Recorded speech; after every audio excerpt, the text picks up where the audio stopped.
When you have this treasure trove of food and flavors, where are the misconceptions coming from? I think when the curry houses came, like chicken tikka masala is still the number one dish of UK. And I think that was the crowd that kind of went through the food.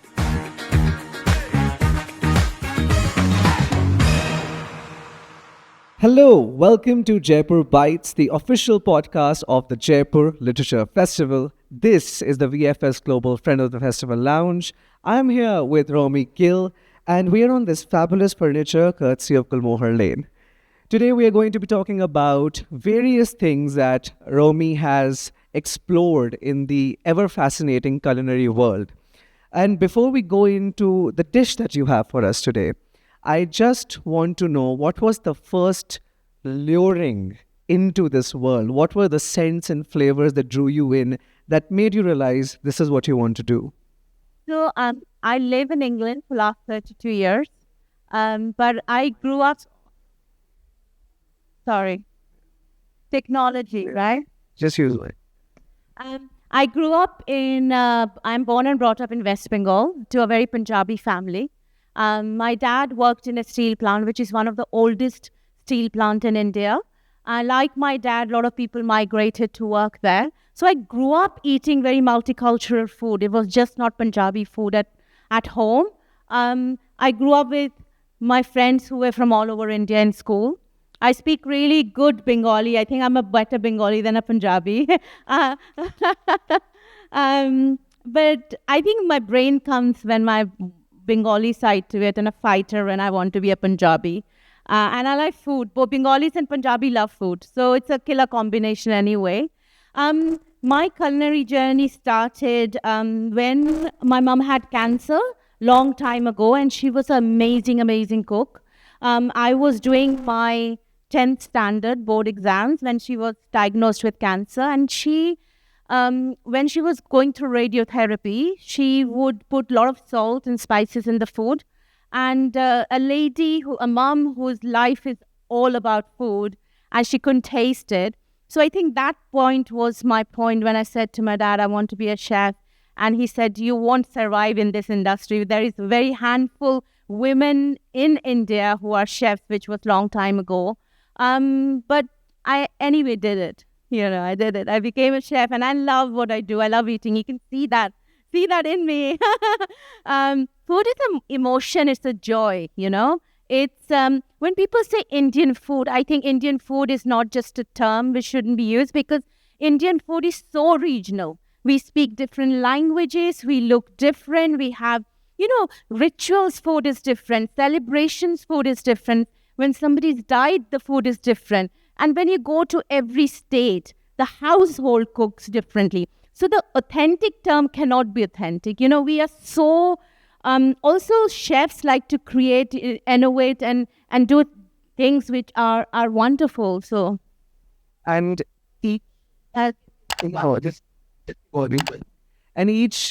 food everything that on a plate that is presented to you tells a story, and you have been exploring that for the last many years. Thank you for sharing yours, because I'm sure that your parents are very, very proud of you for following your heart and bringing us the pleasures of the plate.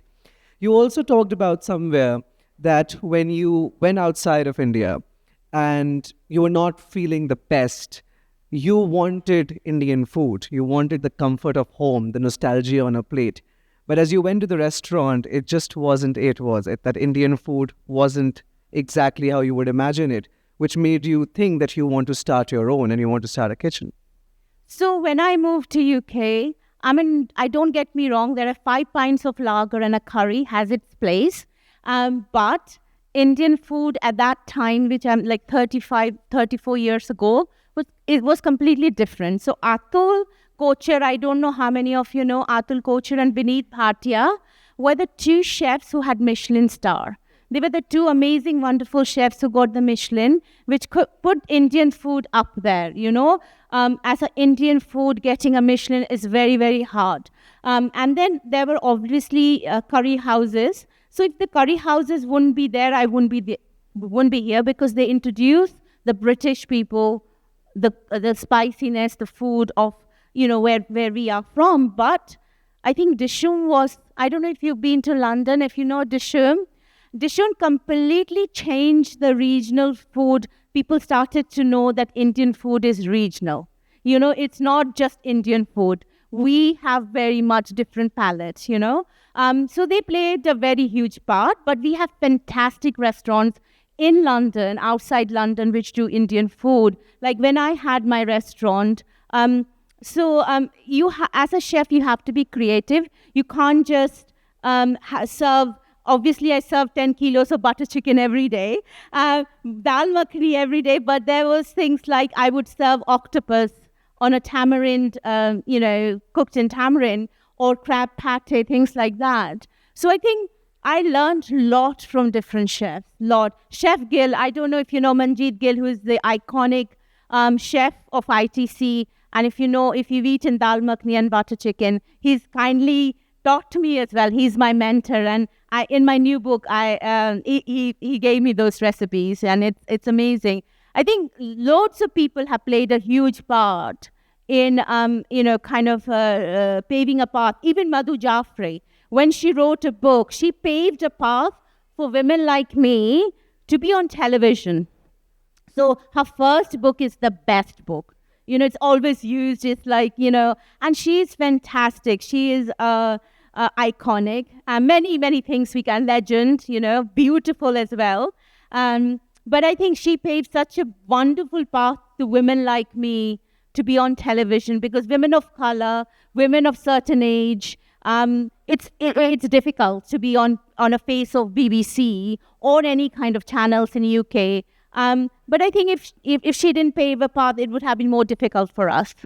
No, I'm so glad that you mentioned that, because, and in the beginning you said that back when you wanted to start as a child, also when you imagined that you would want to be a chef, it's odd because when the world, a very heteronormative world that we live in, it decides your roles as masculine and feminine. The kitchen is immediately ascribed to the woman or anybody who possesses feminine attributes.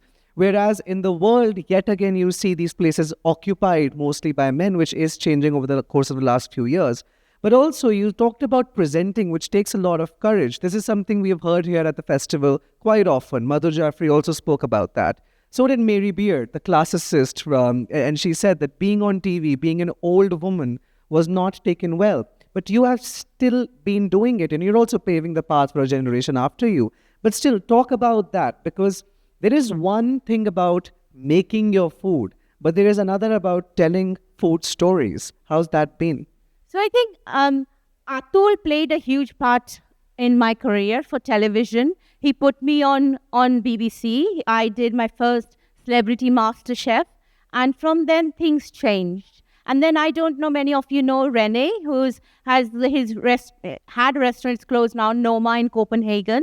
He gave me this opportunity to talk on Mad Symposium. It is one of the most wonderful things to do. I think when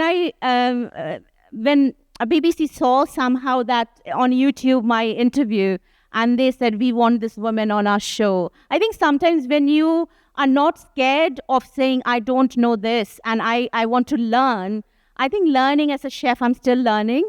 And as a writer, I could never have thought I could write. It was Mina Holland from Guardian. She made me write. She said, write every day. If you want to swear, if you want to shout, write in a diary every single day. It makes you a writer. Your thoughts when you're going for a walk, see a leaf. What kind of leaf is that? All those things. So I think that made me kind of a writer.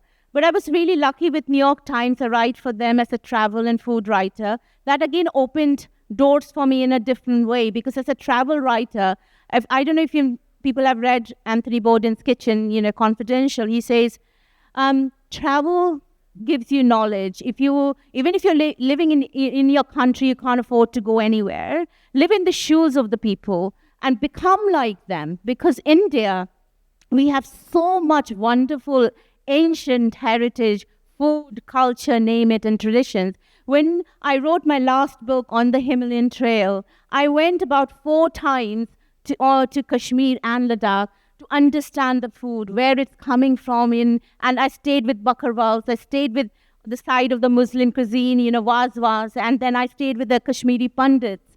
And then the dark. You have to become like them. You can't say, "Oh, I can't do this." You kind of listen to them, let them talk, and then you kind of, and then open the doors. And Indian hospitality is amazing. It's another level, Anywhere in the world, I think our hospitality, I know it's my homeland, but Indian hospitality is the top notch. No one can take that from us. Totally. No, I completely agree with you. And I also agree that traveling and just conversation, just coming across another human being exposes you to this treasure of stories that informs how you also write. But I'm curious because you have been in London and you in the UK, and this idea of the misconception around Indian food, and also a stereotype around it, which is quite odd because for, so many centuries when we were colonized, there would have been an exposure to more than just spices and to more than just North Indian cuisine. Where do you think this misconception of the Indian food has come from in the psyche of the West, whereas we are a land of so many vibrant flavors, spices? And I would also link this with your book in which you've given recipes of different of veggies, the book on vegan recipes. When you have this treasure trove of food and flavors, where are the misconceptions coming from? I think when the curry houses came, like chicken tikka masala is still the number one dish of UK. And I think that was the crowd that kind of went through the food. Like I said, a lot of restaurants, and I don't know if you know Darjeeling Express. Asma Khan has done wonderful things with the women, and given a paved a path even for women who cook in her kitchen.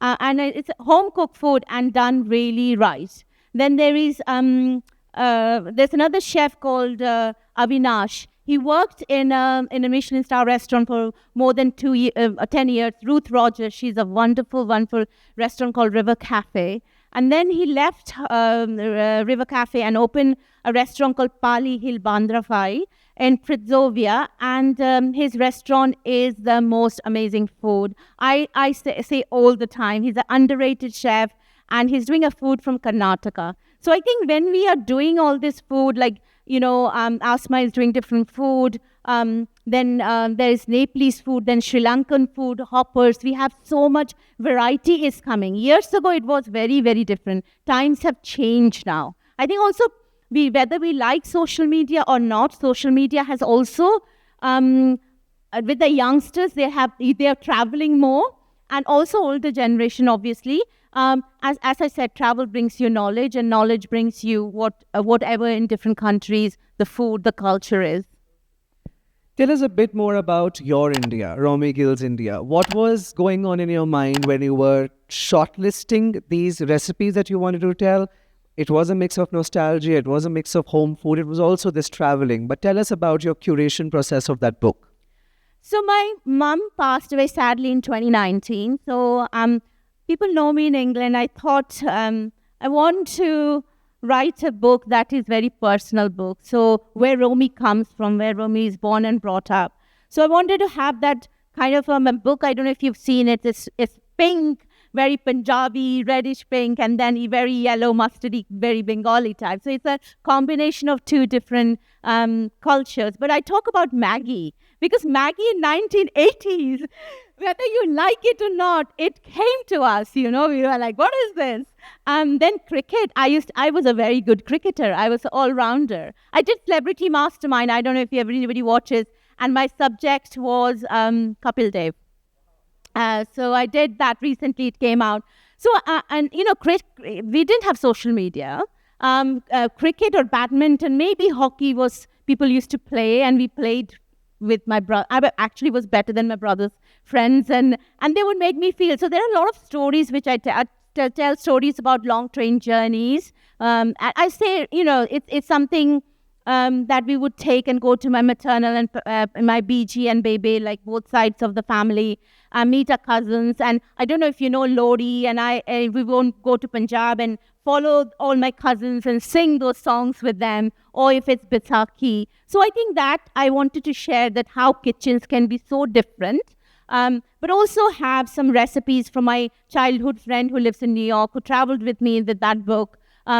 her recipe of her mum's fish recipe. We call it Rita Auntie's recipe. But also people need to know that, I mean, a lot of people will know that a lot of Anglo-Indians, where I was born and brought up, so we have this cake, we have this cream horns, cream rolls we call it, quality street ice cream, tutti frutti, all that kind of things. I wanted to share that we have Armenian culture in Asansol. So there are a lot, and then Marwari people, and then lots of different cultures. It's a hub of multicultural place because people went from different places. So that's what I wanted to share in that book. It's a very easy book. You can open and you can think, oh, actually I can change this and make this. So it's a story about my childhood, the memories, and the how I became a chef, really. And even after so many years of experimenting with different flavors, going back to some of them, be it Maggi or be it the different kind of butter chicken recipes, what is that one food that you return to that you would call soul food or that you can eat every day for the rest of your life? I think khichdi. Khichdi. Punjabis make it very different to Bengalis. So khichdi and Biharis make it very, very different because I lived in the Bihar border as well. I was very fluent in Bhojpuri as well. I speak Bengali, Punjabi, Gujarati, English. So I can speak different languages. But I think khichdi is a comfort food. Oh, it's a bowl of hug. Yeah, it is a bowl of hug and love. And you can have pickles or different yogurt or whatever and make it more substantial. It is rather sad that in a lot of households, khichdi is seen as the food that you only eat when you're sick or when your tummy is not feeling that well, whereas it actually is so flavorful and you can experiment with it, right? Yeah. So, Romy, I think now that you have made all of us almost salivate with all this food talk, we want to know, what do you have for us today? I have a little bit of my childhood, which I was street food. Street food was huge. And I have samosa chaat for you guys. That's lovely. Yeah. So the samosa chaat that Romy has is and the Friend of the Festival Lunch Lounge, and that will start from 2 p.m. onwards, and I'm sure all of you are looking forward to indulge in this delicacy. It's a Punjabi kind of samosa built with chickpeas, which have panchforan of Bengali. Panchforan is a huge part of that. And then there's the beautiful layers of different chutneys, and it's really delicious. Please try it. Yes. It's really nice. Everybody here, well, and I can't wait myself. Thank you so much, Romy. This was a pleasure. Me. Thank you. And thank you, everybody, for being a part of this. Thank you to all our viewers for watching this episode of Jaipur Bytes.